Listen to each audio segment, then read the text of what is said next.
we're going to be solving this question. We're trying to find the length of NQ, so let's get started. So you see that we have a triangle, a right triangle.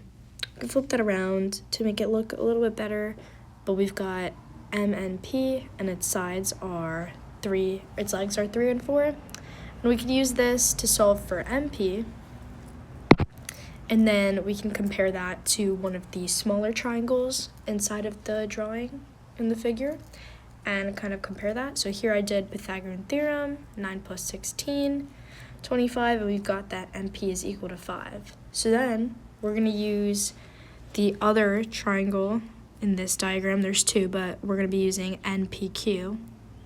Basically, we have that the hypotenuse is 4, and these triangles are similar because they share the angle, the right angle in the same figure.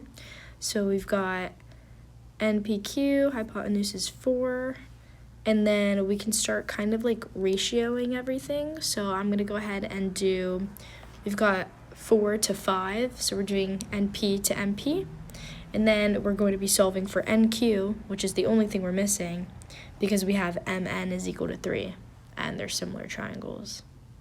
So I'm going to go ahead and write that, and then we're going to get everything set up to get what NQ is equal to.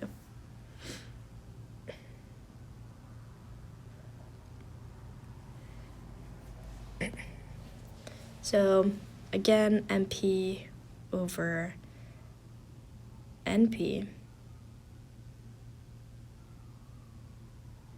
or more so, you could also do the other way around.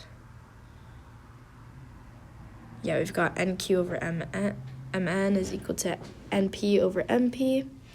You could flip it the other way. It doesn't really matter because we're just going to be doing cross multiplication anyways. The only thing that matters is that you have the sides from the same triangles in the same, like if they're the numerator or denominator. So we're going to plug in all our missing values. So we've got NQ over 3 is equal to 4/5. And in cross multiplying this, we're going to get 12 over 5 is equal to NQ. And this is just the longer way of doing that. We've got 5 NQ is equal to 12. We're going to divide that, and we are left with 2.4, and that is C.